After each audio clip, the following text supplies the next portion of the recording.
민수기 4장 1절입니다.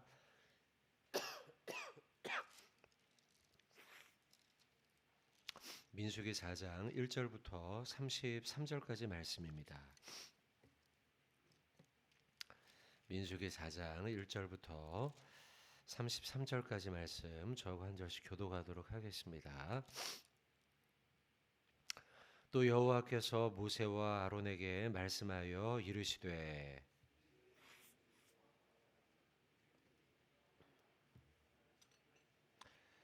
곧 30세 이상으로 50세까지 회막의 일을 하기 위하여 그 역사에 참가할 만한 모든 자를 계수하라.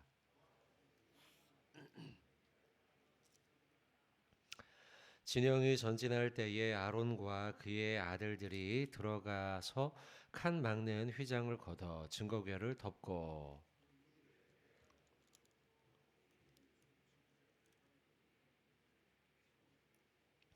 진설병의 상에 청색 보자기를 펴고 그 대접들과 숟가락들과 주발들과 붓는 잔대를 그 위에 두고 또 항상 진설하는 떡을 그 위에 두고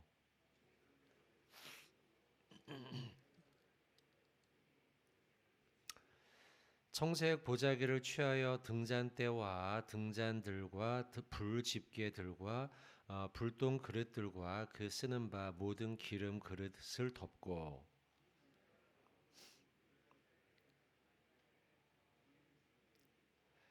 금제단 위에 청색 보자기를 펴고 해달의 가죽 덮개로 덮고 그 채를 꿰고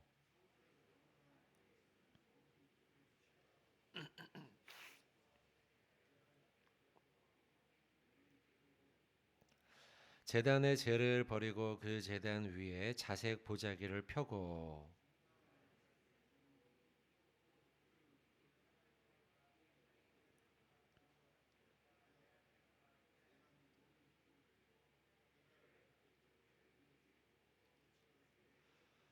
진영을 떠날 때에 아론과 그의 아들들이 성소와 성소의 모든 기구 덮는 일을 마치거든 고아 자손들이 와서 맬 것이니라. 그러나 성물은 만지지 말라. 그들이 죽으리라. 회막 물건 중에서 이것들은 고아 자손이 맬 것이며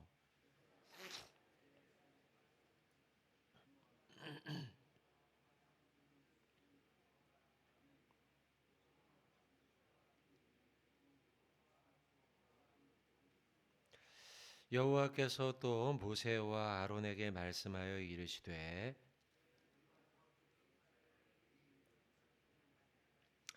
그들이 지성물에 접근할 때에 그들의 생명을 보존하고 죽지 않게 하기 위하여 이같이 하라. 아론과 그의 아들들이 들어가서 각 사람에게 그가 할 일과 그가 맬 것을 지휘하게 할지니라.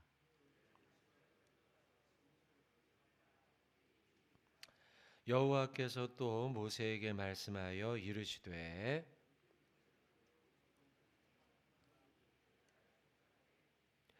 삼십 세 이상으로 50세까지 회막에서 복무하고 봉사할 모든 자를 계수하라. 곧 그들이 성막의 휘장들과 회막과 그 덮개와 그 위에 해달의 가죽 덮개와 회막 휘장문을 매며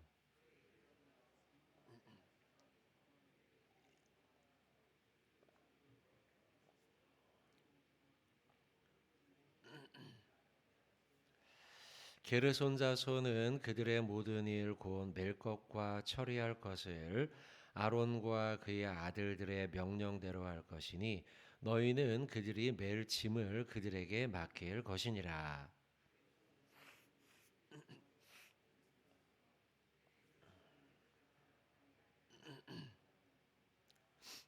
너는 무라리 자손도 그 조상의 가문과 종족에 따라 계수하되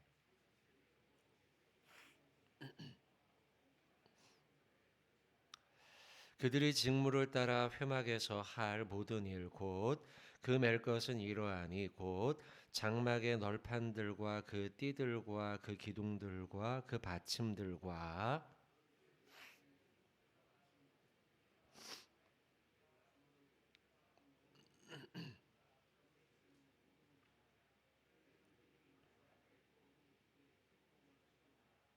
같이 합독하겠습니다.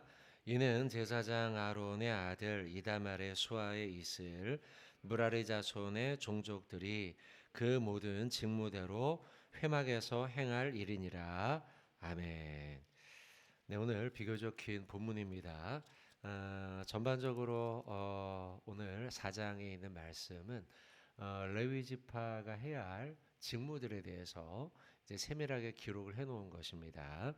이제 우리가 민수기 이제 앞부분을 쭉 보면서 계속 머릿속에 염두에 둘 것은 이스라엘 백성들이 이동하고 있다는 걸 우리가 염두에 둬야 됩니다. 그러니까 일상생활을 살면서도요, 동시에 이들은 이동해야 합니다. 자, 이 큰 그림을 우리가 머릿속에 그리고 있어야 돼요. 자, 이 말씀은 곧 우리에게 주는 시사하는 바는 뭐냐면 우리는 이동하는 사람이라는 거예요. 머물지 않고요. 자, 이동한다는 것은 곧 광야의 삶을 살고 있다는 것이죠. 또 광야의 삶이라고 하는 것은 결국은 이동하는 나그네입니다. 거주자가 아니고요. 우리는 머무르는 사람이 아니에요. 자, 머무르는 사람은 여기에서 뭔가를 재산도 쌓아야 되고 여기에서 뭔가 내가 가져야 될 것도 많고 그렇지만 이동하는 사람은 늘 생각하는 게 우리는 지금 가지고 누리고 있는 것을 언젠가는 버릴 사람이다 라는 것이에요. 변화하는 사람이죠. 교회도 그래서 여러분 늘 변화를 시도해야 합니다. 교회는 머무르지 않고 늘 변화해야 해요. 변화하고 바뀌어야 해요. 그리고 변화하고 바뀜으로 인해서 잃는 것도 많죠. 잃어버리는 것도 많지만 얻는 것도 많아요. 변화를 시도하기 때문에 늘 우리는 무엇인가 조금씩 바뀌어야 돼요. 바뀌는 것을 두려워하지 말아야 되죠. 자, 그리고 또 이동하고 변화하고 나그네이기 때문에 일상의 삶을 살면서도 언제나 움직일, 변화할 이 준비를 해야 하는 것이죠. 자, 오늘 4장의 말씀도 그러한 맥락 속에 기록이 되어 있습니다. 자, 움직이고 있다는 거죠. 변화하고 있다는 거, 이동하고 있다는 거죠. 자, 그 가운데 레위인들도 이동하고 변화하고 바뀌어야 돼요. 날마다. 조금 이동하고 조금 머물지만 머무른 다음에 또다시 이동해야 돼. 그렇기 때문에 이들이 해야 할 직무는 무엇이냐? 뭐 제사를 드리는 것 맞아요. 그 일을 돕는 것 맞아요. 그러나 그들이 해야 할 많은 노동 가운데 해야 할 일 가운데 중요한 일이 뭐냐면 짐 나르는 거예요. 이동해야 되니까요. 이동해야 되기 때문에 이들은 다시 곧 짐을 날라야 돼요. 자, 그게 오늘 전반적인 내용입니다. 너희들이 뭘 날라야 되느냐는 거죠. 어떻게 날라야 되느냐 짐을. 자, 요겁니다. 자, 그 가운데 오늘은 이제 세 단락으로 나눌 수 있어요. 이제 단락으로 치면 앞에 단락이 가장 큰 단락이고요. 뒤에 두 단락은 짧은 내용인데요. 자, 그럴 수밖에 없는 게 앞에 있는 단락이 중요하기 때문입니다. 중요해서 많은 부분을 할애하고 있어요. 앞에 부분 이제 세 단락으로 보면 레위 자손을 세 부류, 세 개의 자손으로 나눌 수 있습니다. 고앗 자손, 그 다음에 게르손 자손, 그 다음에 무라리 자손 이렇게 세 가지로 나눌 수 있습니다. 세 자손으로. 원래는 이제 게르손 자손이 첫째입니다. 그렇기 때문에 게르손 자손이 먼저 와야 되지만 여러분들 우리가 읽은 말씀을 한번 보시면 1절부터 20절까지의 말씀은 게르손이 앞서지 않고요. 고핫 자손이 앞서고 있습니다. 고핫 자손. 그 다음이 게르손, 그 다음이 무라리예요. 그런 이유는 고핫 자손이 제사장 자손이기 때문입니다. 16절의 말씀에 보시면 제사장 아론의 아들 엘르아살 이렇게 되어 있죠. 엘르아살 가운데 고앗 가운데 엘르아살이 나오기 때문이죠. 그래서 자 1절부터 20절까지가 그 엘르아살이 포함되어 있는 고앗 자손. 이게 여러분 이제 머릿속에 오늘 뭐 아주 막 세밀하게 뭐가 단어들이 계속 나오고 그리고 반복된 단어와 표현들이 계속 나오니까 읽으면서 한 번에 읽어가지고는 내용을 잘 이해하기가 어렵죠. 그러나 이제 우리가 새벽기도 같이 왔으니까 저랑 같이 말씀을 조금 보다 보면 내용이 조금 눈에 들어올 것입니다. 그래서 어떤 스토리가 전개가 되지 않고 어떤 마치 물건을 사면 매뉴얼, 이 물건은 이 전자제품을 이렇게 사용하세요.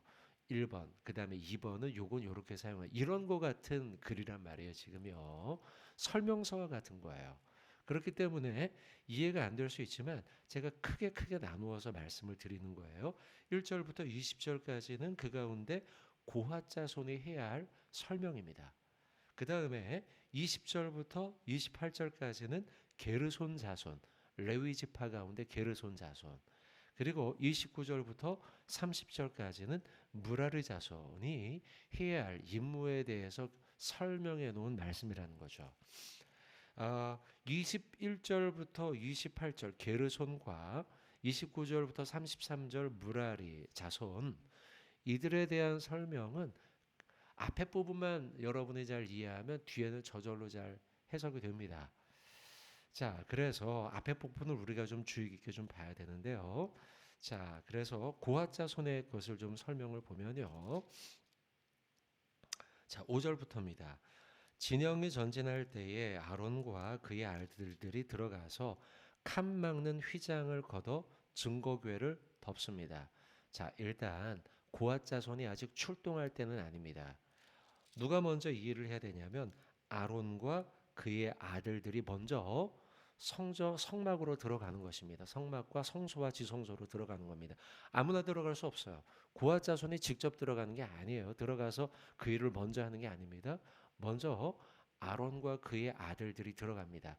그 전까지는 기다리고 있어야 됩니다. 자, 우리가 염두에 둬야 될 건 이 성막과 그다음에 성소와 지성소와 이 안의 기물들을 운반하기 위함이라는 걸 우리는 염두에 둬야 돼요. 이동하는 겁니다. 그냥 이게 머물러 있으면 굳이 고아자손이 움직일 필요가 없죠. 이걸 이동해야 되기 때문에 고아자손이 출동하는 거예요. 자, 그러기에 앞서 아론과 아론의 아들들이 들어가서요. 칸 막는 휘장, 5절 끝에 나오죠. 칸 막는 휘장을 걷습니다. 자, 흔히 말하는 성소에 나오는 휘장막이죠. 그리고 증거궤를 덮습니다. 언약궤를 덮어요.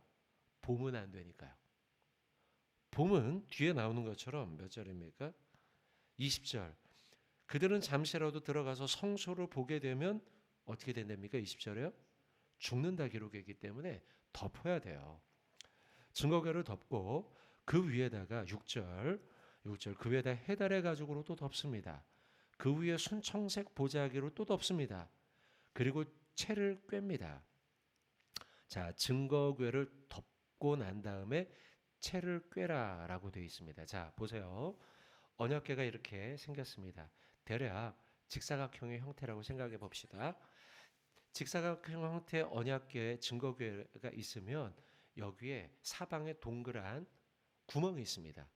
고리가 있어요. 고리가 있으면 이 고리 사방으로 채를 꿰는 겁니다. 꿰는 거예요. 그러니까 막대기 같은 것을 집어넣어서 꿰는 거예요. 그렇게 하는 이유는 이 언약궤 증거궤에 사람의 몸이 직접 닿으면 이 역시 어떻게 되나요? 죽게 되기 때문입니다. 만약 이것을 잘못 만지면 자, 15절을 보세요. 진영을 떠날 때 아론과 그의 아들들이 성소와 성소의 모든 기구 덮는 일을 마치거든 고앗 자손들이 와서 맬 것이라. 그러나 성물은 어떻게 합니까? 만지지 말아야 됩니다. 만지면 그들이 어떻게 됩니까? 죽습니다. 자, 실제로 이 사건이 어디서 벌어집니까? 사무엘하 6장에서 벌어지죠. 사무엘하 6장에서 우사의 사건에서. 이걸 미처 몰랐어요. 이걸 미처 다윗이 몰랐고 그 시대에 올바로 지도하지 못했어요. 실제로 여러분, 자, 이제 나중에 미리 한번 보죠. 19절의 말씀을 보십시오.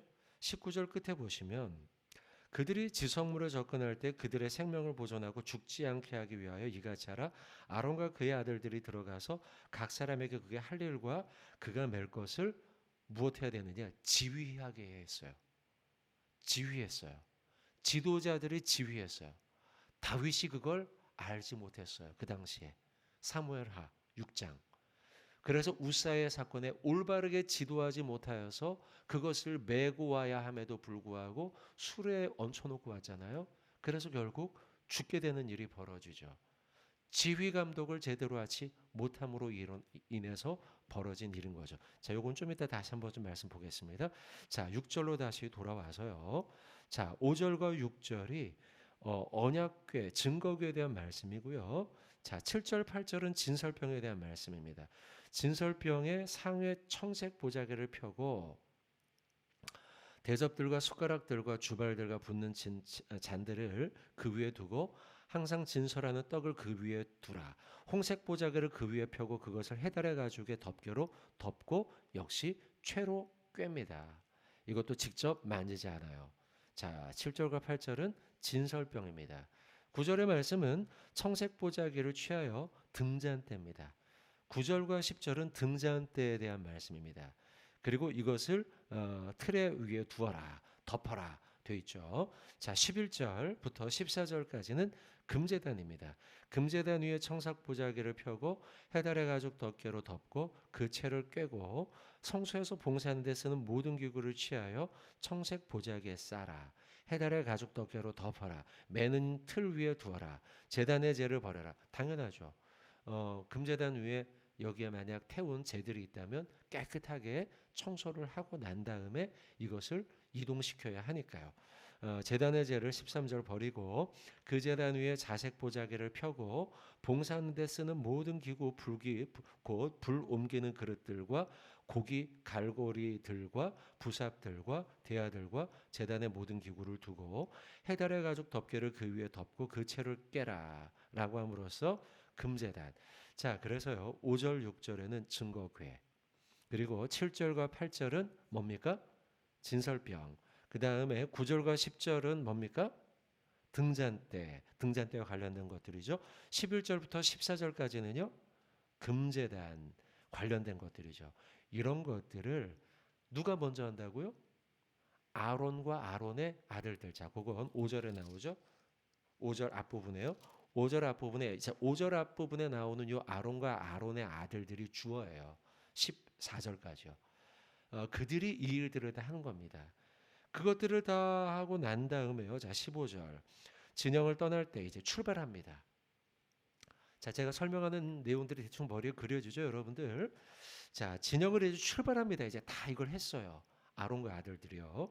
다 하고 나면 떠날 때 아론과 아론의 아들들이 성소와 성소의 모든 기구를 마치거든 누가 이제 등장합니까? 15절. 고핫 자손들입니다. 이들이 등장해서 다 덮어놨잖아요. 그리고 나면 이들이 와서요, 고핫 자손이 와서 매는 겁니다. 그 전까지 성막 안에 있는 이 성소 안에 있는 이 기물들은 함부로 만지지 못하는 거예요. 그리고 난 다음에 이들이 와서 채 깬 것을 메고 이동하는 거예요. 만약 성물을 만지면 이들이 죽기 때문이죠. 그리고 심지어 20절에 나오는 것처럼 보기만 해도, 성소 안에 있는 것은 보기만 해도 죽게 된다라고 말씀하고 있습니다. 여러분, 자, 지금 제가 쭉 하나하나를 다 설명을 간략하게 말씀을 드렸는데 상당히 어떻습니까? 대략적입니까? 아니면 상세합니까?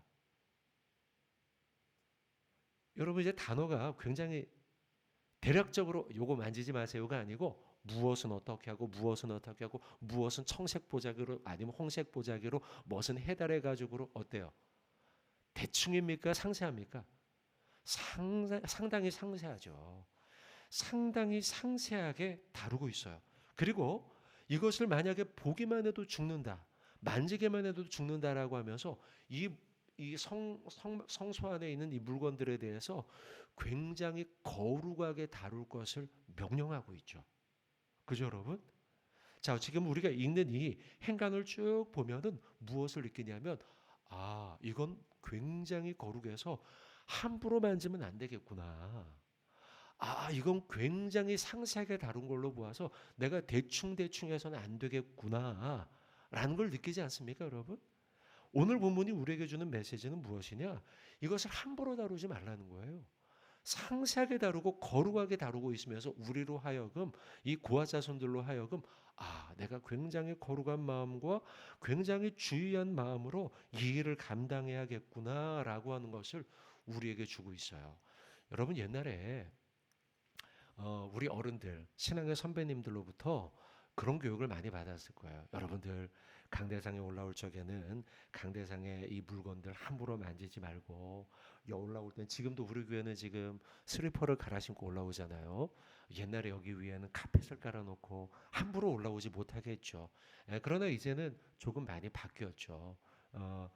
여기 뭐 이제 성탄절 행사를 한다든지 하면 주일학교 아이들이 올라오기도 하고요. 그리고 여기서 또 어떤 때는 또 필요에 따라 슬리퍼가 아닌 신발을 신고 올라오기도 하고요. 그러나 여러분, 시대가 바뀌어서 약간의 형식은 바뀌었지만 정신은 동일합니다. 정신은 동일해요. 무엇이냐면 우리가 하나님의 예배와 관련된, 단순히 여기만을 생각할 게 아니에요. 강대상 위만을 생각할 게 아니고 우리가 담당하고 있는 예배와 관련된 모든 일들은 지금 우리가 읽은 민수기 4장에 나와 있는 이 정신, 예배의 정신, 성막의 정신, 성전의 정신, 성소의 정신, 거룩하게 대해야 하며 또한 세밀하게 다루어야 돼요. 우리가 찬양팀이 나와서, 여기 찬양팀 카르디아가 나와서 찬양을 한 곡 부르는 그 행위, 성가대가 저기에서 성가곡을 한 곡 부르는 행위, 안내위원들이 여기 안내위원이 되어서 여기 부르는 안내위원으로 섬기는 그 행위, 그리고 예배의 순서, 한 시간 한 시간 그 순서, 이 모든 것들이 마치 이 고아 자손들에게 명령하는 것처럼 매우 상세하게 행해져야 하며 매우 거룩하게 행해져야 된다는 것이죠. 매우 세밀하게 다루어져야 돼요. 방송을 하나 하는 것 하나, 조명을 켜는 것 하나, 그리고 물잔을 하나 여기 놓는 것 하나, 그리고 여기에 청소가 되어지는 것 하나, 이 모든 것들이 매우 세밀하게 다뤄져야 하며 매우 거룩하게 다루어져야 된다는 거죠. 우리는 이 말씀을, 오늘 민수기 4장의 말씀을 보면서 다시 한번 우리가, 특별히 이번 주는 토요일에 이제 내일이죠, 그죠? 내일 우리가 시무 예배를 드리잖아요. 마치 우리가 고아 자손이 된 것처럼 정자세를 취하는 거죠. 1년을 시작하면서 하나님, 우리에게 맡긴 예배 임무, 우리에게 맡기신 하나님의 임무, 이것 오늘 말씀 우리가 읽은 것처럼 우리가 정자세를 탁 취하고 차렷 취하고 하나님 앞에 탁 서서 고아 자손처럼, 하나님 제가 이 일을 세밀하게 감당하겠습니다. 하나님 제가 이 일을 거룩하게 담당하겠습니다. 라는 마음으로 우리가 다시 결심하는, 오늘 민수기 4장의 말씀이 그런 말씀이에요. 할렐루야. 여러분, 우리가 그런 마음으로 그 일을 감당해야겠습니다. 또한 지금 이제 뒤에 나오는 21절 게르손, 29절의 무라리 자손, 똑같은 내용이기 때문에 약간 내용은 다릅니다. 해야 할 일이요. 간단히 말씀드리면 게르손 자손은 그 성전 안에 있는, 성막 안에 있는 게 아니고요. 성막 본체에 있는 휘장입니다. 아니면 외부 포장재들, 이걸 옮기는 일이에요. 그리고 무라리 자손은 그들이 해야 할 일이 뭐냐면 외부의 널판이나 기둥들, 그런 것들을 운반하는 일이에요. 그러나 정신은 똑같습니다. 요거는 그래서 여러분이 한번 읽어보시고, 오늘 본문에 한 가지 메시지만 좀 더 전하면요. 뭐냐면 19절 말씀 끝에 있는 거예요. 아까 잠깐 전하다 말하는데요.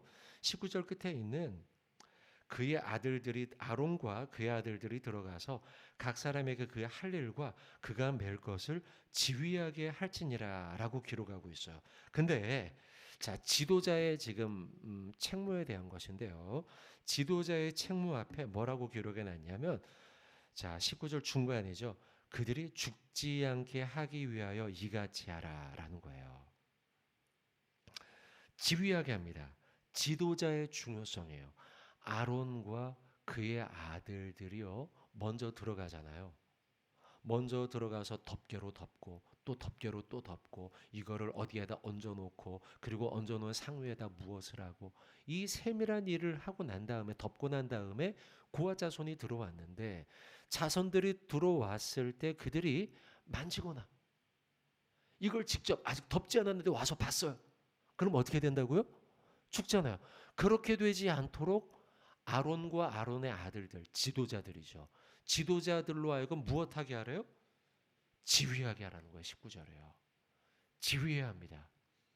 여러분, 우리는, 저도 교회 지도자이고, 우리 또 장로님들 앞에 계시고, 장로님들도 교회, 또 여러분 권사님들도 계신데, 집사님, 우리가 교회 지도자들이 아닙니까? 우리가 평신도 지도자들이에요. 우리는 또 새벽 기도, 우리 교회 중요한 기도의 기둥 가운데 하나입니다. 이 새벽 기도가요. 교회 기도의 기둥인데 이 교회 기도의 기둥을 지도하는 지도자들이죠. 우리가 평신도 지도자들. 우리의 책임이 얼마나 큰가 말씀에 기록하고 있어요. 여러분들이 전도의 지도자가 될 수도 있고요. 아니면 학교의 주일학교에 여러분들이 지도자가 될, 성가대의 지도자가 될 수도 있고요. 아니면 구역의 지도자가 될 수도 있고요. 우리가 그 지도자가 되었을 때 우리의 지도자의 역할이 얼마나 중요한가, 우리에게 얼마나 큰 책임이 있는가. 여러분, 우리는 다시 한번 오늘 19절과 20절의 말씀을 보면서 다시 한번 하나님이 맡기신 사명과 책무를 돌아보며, 하나님, 내가 이 일을 잘 감당하도록 지도자가 되어서 이 지도에 지휘하는 이 역할을 잘 감당하도록 하나님 내게 능력을 주시고 하나님 늘 깨어있도록 인도해 달라고 우리가 기도해야겠습니다. 아셨죠, 여러분들? 자, 여러분들 서로를 위해 기도해 주시고, 또 여러분 교회를 이끌어가야 할 저를 위해서도 여러분들 잊지 말고 기도해 주시고, 하나님, 제가 넘어지면 안 되잖아요, 그죠? 제가 넘어지면은 또 교회 큰 일이 어려움이 있으니 하나님, 저라고 꼭 생각하지 마시고 교회 지도자인 저를 위해서 여러분들 꼭 기도해 주시고, 또 옆에 있는 여러분들의 구역장들을 위해서도 기도해 주시고, 여러분 전도회 회장님을 위해서도 기도해 주시고, 또 성가대 지휘자를 위해서도 우리 부목사님들 위해서도 기도해 주시고, 여러분들 그래서 교회가 온전한 지도 가운데 하나님의 지휘 가운데 이 교회가 잘 굴러갈 수 있도록 여러분들이 기도해 주시길 부탁을 드리겠습니다. 자, 오늘 말씀을 좀 전했습니다. 꽤 긴 본문이고 또 어찌 보면 좀 이해하기 어려운 본문이지만 나름 여러분들에게 본문을 충실하게 설교하기 위해서 좀 시간을 보냈습니다. 말씀에 받은 은혜들 가슴에 품고 하루 동안 승리하시길 주님의 이름으로 축원을 드립니다.